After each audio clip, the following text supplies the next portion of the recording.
Para a tribuna, chamo a vereadora Áurea Caroline. Vossa Excelência tem 15 minutos improrrogável. Boa tarde, senhor presidente. Boa tarde, colegas. Muito obrigada. Colegas, eu venho hoje nessa tribuna para falar dos resultados do trabalho da Comissão Especial de Estudo sobre o genocídio da juventude negra e pobre, realizada aqui na nossa casa ao longo de 2017, com a participação dos vereadores Arnaldo Godoy, Hélio da Farmácia, Juninho Los Hermanos, Jorge Santos e a minha. Eu sou atualmente presidenta dessa comissão. No ano passado eu fui relatora e no dia 21 de maio nós aprovamos por unanimidade na comissão o relatório parcial desse trabalho que apresenta os processos de debate, as atividades que nós realizamos com audiências públicas, seminários participativos, reuniões, conversas, visitas técnicas, e que traz um estudo sobre a situação de jovens negros e pobres em Belo Horizonte e a vulnerabilidade que sofrem a violência. Estudando como que o índice de vulnerabilidade juvenil, um indicador importante que existe na nossa cidade, pode dimensionar essa violência nos territórios. E nós descobrimos nesse trabalho e nas conversas alguns achados que eu quero apresentar aqui para os colegas. Por favor. No primeiro ano de trabalho, então, nós fizemos 9 reuniões ordinárias, um encontro formativo, 2 visitas técnicas, 2 audiências públicas e 2 seminários participativos. Os 2 seminários foram aqui no plenário Amintas de Barros, com ampla participação da sociedade, de setores diversos, desde a gestão pública, das várias áreas das políticas públicas, até jovens ativistas de movimentos sociais, adolescentes que cumprem medidas socioeducativas, trabalhadores da Guarda Municipal, da Polícia Militar. Foi um espaço bem rico e diverso de formação e aprendizado. Nesse estudo, nós constatamos que em Belo Horizonte, a cada 4 jovens que são assassinados, 3 são negros.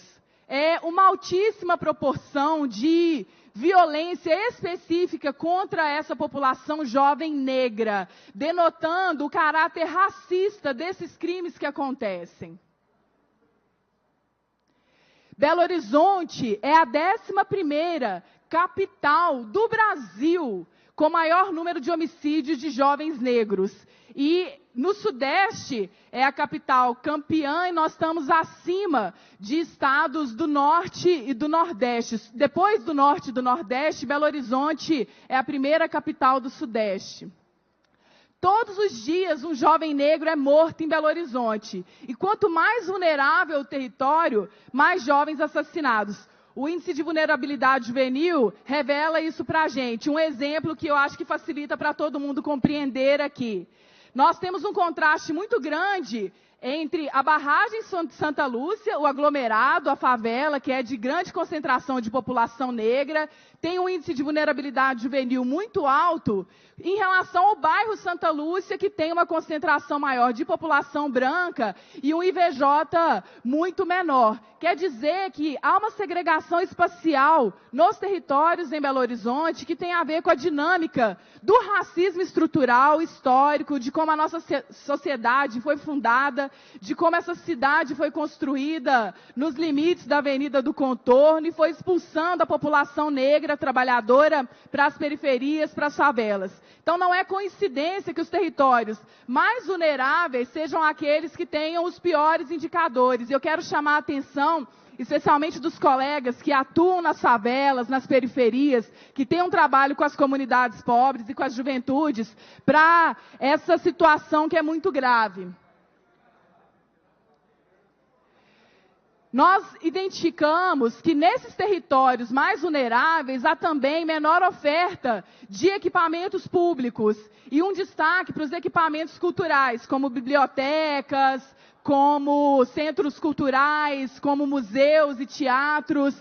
E quanto mais vulnerável o território, maior a presença de jovens negros, menor a presença, por exemplo, de equipamentos culturais e maiores as chances desses jovens serem assassinados por armas de fogo.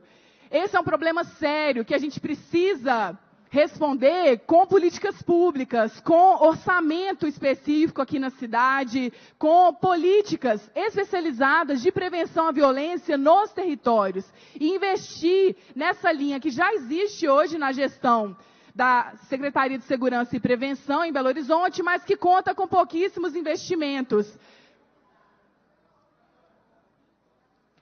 E a principal recomendação desse relatório é que Belo Horizonte precisa urgentemente de um plano municipal de enfrentamento aos homicídios de jovens negros e pobres, para ter políticas específicas na área de saúde, educação, assistência social, cultura, segurança, entre outras, para proteger a vida desses segmentos que são vulnerabilizados. E é importante dizer para os colegas, eu pediria a atenção do líder de governo, Léo Burguês, Léo, porque esse é um tema muito sério que a gente precisa discutir aqui no orçamento da casa, no nosso trabalho de controle social, de fiscalização do executivo, que Belo Horizonte destine com responsabilidade, com mais consequência, volumes maiores de recursos para as políticas públicas voltadas para a prevenção à violência contra a população jovem e negra. Hoje não há uma escassez enorme de ações nesse sentido, e isso só agrava um problema que é histórico e é estrutural no nosso país, tem a ver com o racismo sistêmico, com a nossa herança escravocrata, com o problema das desigualdades socioeconômicas, e nessa conjuntura de retiradas de direito da maioria do povo, com desmonte de políticas sociais muito importantes, essa parcela é ainda mais prejudicada. E é muito possível que a gente tenha no próximo período o aumento de assassinatos de jovens negros e pobres, moradores de periferias na nossa cidade, e é nossa responsabilidade interferir para reverter essa tendência. E eu quero mostrar para vocês agora, gente, o momento de entrega desse trabalho que estava previsto para acontecer aqui no plenário Amintas de Barros, no dia 25 de maio, uma sexta-feira, com o seminário Juventude Negra Presente. Atenção, colegas. Todos nós sabemos que, com a paralisação dos caminhoneiros, nós tivemos contratempos de toda ordem, muitas questões inesperadas surgiram, e aqui na Câmara Municipal foi decretado pelo presidente Henrique Braga ponto facultativo.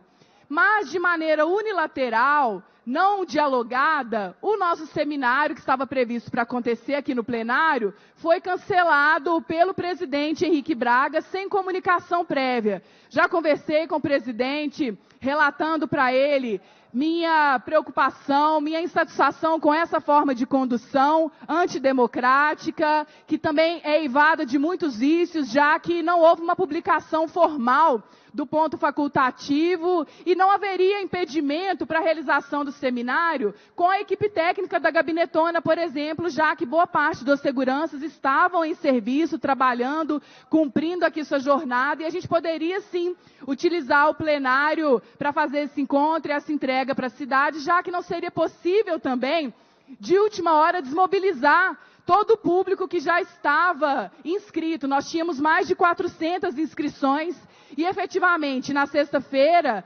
decidindo manter o seminário, mas na parte externa da casa, nós tivemos mais de 100 pessoas presentes, o que demonstra o grande interesse da nossa cidade sobre essa temática tão relevante e tão urgente. E aí eu quero mostrar para vocês um pouco de como que foi esse seminário.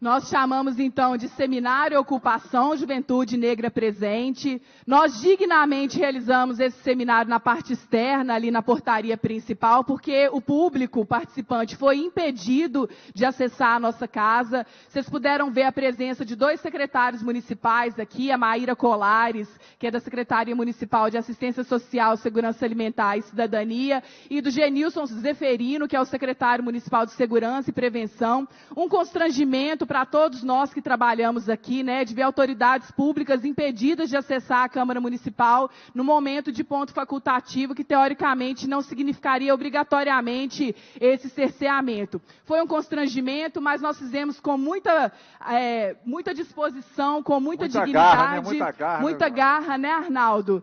E foi um momento bonito de afirmar a vida das juventudes e a vida de todas nós. Arnaldo, por favor.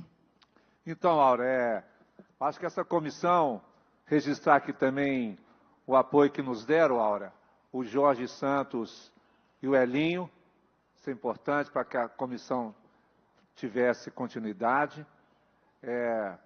E esse trabalho, tem certeza, Aura, que a gente precisa até propor de fazer uma entrega oficial ao Genilson, junto com o prefeito Calil e o vice-prefeito Paulo Amac, as primeiras sugestões que nós conseguimos produzir, né, a partir desses seminários, desses encontros, essas visitas técnicas. Eu acho que essa comissão está de parabéns. Ela veio em bom tempo, num momento de crise social no país, né, onde a juventude negra, a população negra ainda é mais descriminalizada, mais vulnerável, diante de uma situação brasileira muito trágica, diante desse golpe que, além de provocar um desemprego em massa, né, ela também coloca em risco a questão da segurança, com a intervenção militar. Enfim, é um golpe que agride a todos nós, principalmente a juventude negra, que, sem dúvida nenhuma, é a mais fragilizada nesse momento. Obrigada, Arnaldo. E reconhecer aqui de público a sua participação, sua contribuição nesse processo, desde a origem, lá atrás, né, quando foram feitas audiências públicas aqui na casa, na legislatura anterior, você sempre atuando, conectando com os movimentos juvenis, e depois como autor do requerimento, junto com outros colegas, né, da legislatura anterior também, para a realização dessa comissão especial de estudo. Então, uma parceria importante, né, uma entrega grandiosa da nossa casa. A gente fez uma reunião com a imprensa, né, uma coletiva de imprensa para apresentar esses resultados, e a gente teve um retorno muito importante de várias mídias. Vereadora Cida.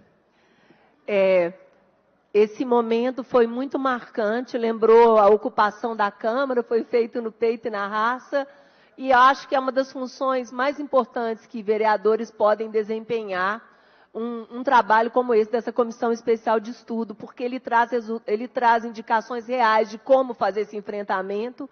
E aqui eu queria destacar o papel da arte e da cultura nisso, né? Já foi dito que nos territórios, quanto menos equipamentos, menos acesso e menos valorização da própria comunidade como produtora da sua cultura, a cultura viva da comunidade, como isso impacta negativamente nos índices, né? Levando mais jovens à morte. Então, uma responsabilidade gigantesca que a gente tem de garantir que os recursos cheguem, que as políticas de cultura sejam transversais.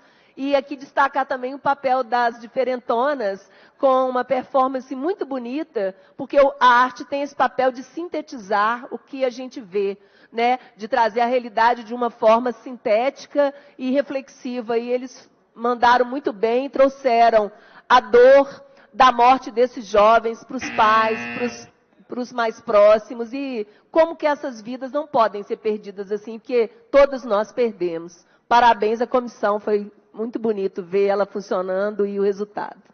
Obrigada, Cida, Sidoca. Foi lindo mesmo ter as diferentonas no seminário, gente. Na Gabinetona nós temos esse projeto de teatro do oprimido, teatro legislativo, que é uma construção de ponta, de mobilização, de educação popular, por meio do teatro, da arte, porque a cultura educa, a cultura democratiza as nossas vidas, né? e a representação dessas vidas que são perdidas e que tantas vezes não são choradas. E a gente pergunta muitas vezes no nosso relatório, quem importa? Quais vidas importam? E quem se importa? Então, por nenhuma vida a menos, pela dignidade de todas as juventudes e porque nós precisamos nos responsabilizar por esse problema também e agir coletivamente, é que nós nos manifestamos aqui. Obrigado. Juventude Negra presente!